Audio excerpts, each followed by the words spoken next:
Have you ever known somebody that is a know-it-all and likes to talk and talk and talk and talk? Yes? Well, me too. It's hard to know how to handle this type of situation. If you're like me, you don't wish to be rude, but how do you get them to stop? I have a story that is believed to have originated in Cameroon, West Africa.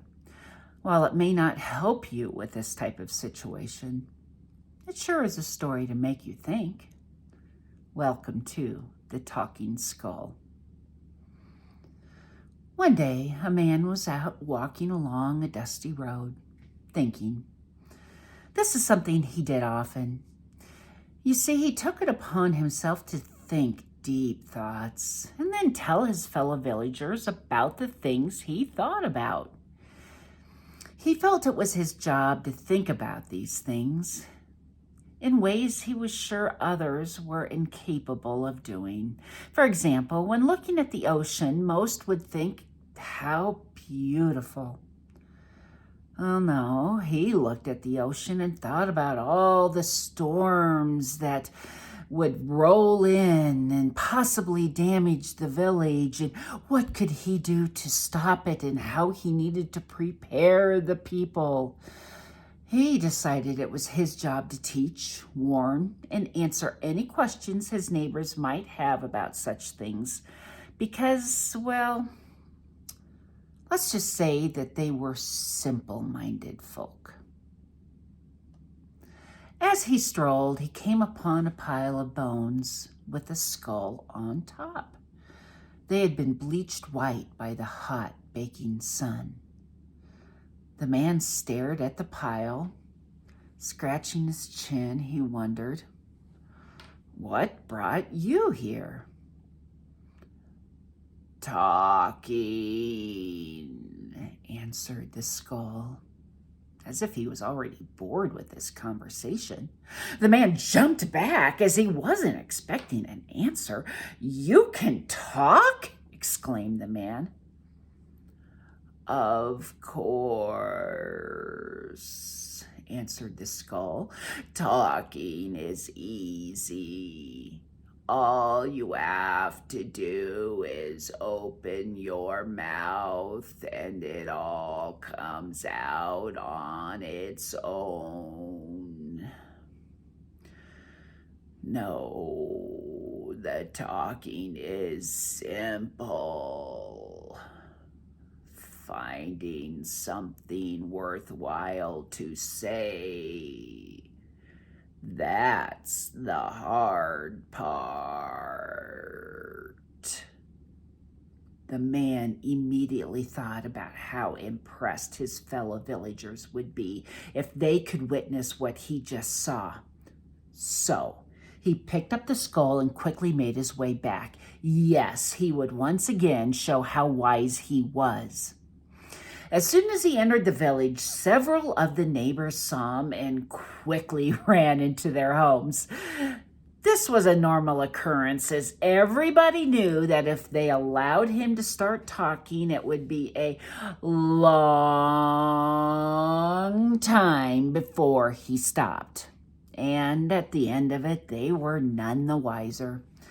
No, they had too much to do to waste their time.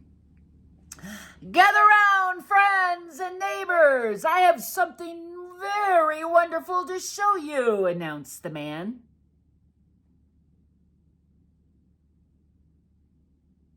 Nobody came.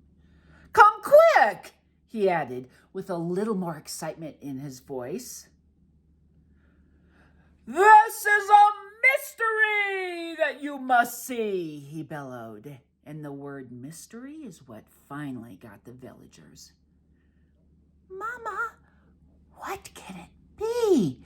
asked the little girl as she peeked from her front door that was cracked just a wee bit. "Do you think we should go out and see what the mystery is?" asked a young teen to his father.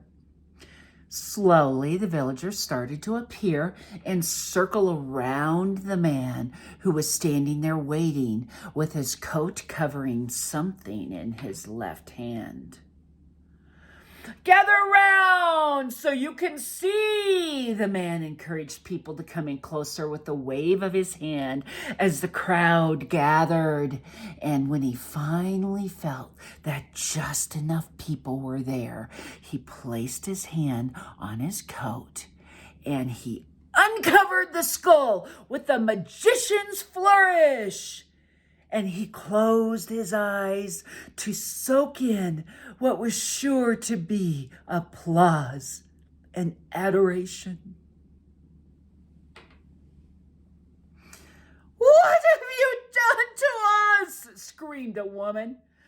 "That scares me," cried a little girl. "Oh, that's horrible," exclaimed the teen as he tried to cover his eyes, kind of. "How dare you bring that wicked thing into our village?" yelled an older man who was holding up a shovel as if he was ready to strike. As the commotion became bigger and noisier, the village king decided that he must see what was happening. As he approached, he noticed several people with kitchen utensils and gardening tools waving in the air in an angry fashion. "Oh, what has he done now?" muttered the king, knowing full well who he would find in the middle of this angry crowd.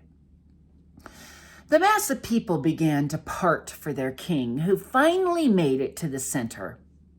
There stood the man holding the skull up in the air as if it was a fabulous prize. "Why have you brought this skull into my village?" demanded the king. "You should know that this could bring darkness upon my people.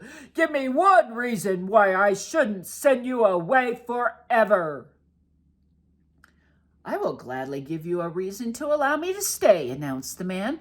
"You see, this is a special skull. It will bring our village riches beyond your imagination. This skull can talk," bellowed the man, lifting the skull up higher in the air so everyone could see. The king waited for the crowd to quiet down. He turned to face the villagers so that everyone could hear him. "If the skull speaks, you will be allowed to stay in the village.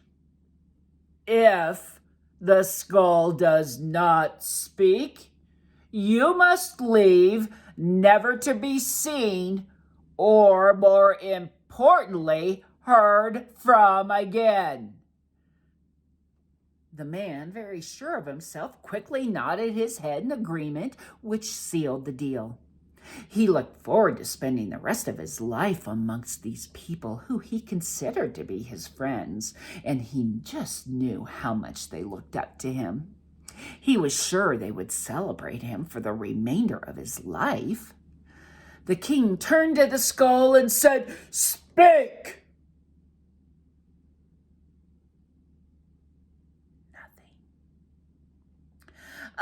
Perhaps the command needs to come from me, since I was the one that found it," said the man, confident still. "You may speak now, skull," urged the man. Still nothing. "He really is a chatterbox," said the man with a nervous laugh, and he lightly tapped on the skull. "This is not the time to be shy. Let's show my neighbors, my friends, that you are a talkative skull," encouraged the man. The skull stared blankly out towards the villagers. There was not even the slightest movement in the jaw. "You heard the king!" screamed the man, who was starting to get very, very nervous. Shaking the skull, he continued, "Speak now, this instant!" After a moment, the king signaled to his 2 guards.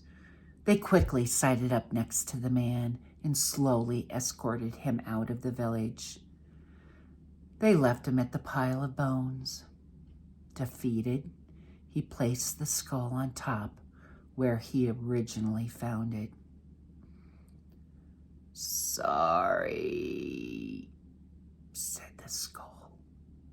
"Now you talk? You could have saved me a whole lot of trouble if you had done that in front of the king," sputtered the man. Why, I believe that you deserved what happened to you." Frick, frack, tweedledee. Talking is not the key. Frick, frack, tweedledee. Next time, maybe you'll listen to me.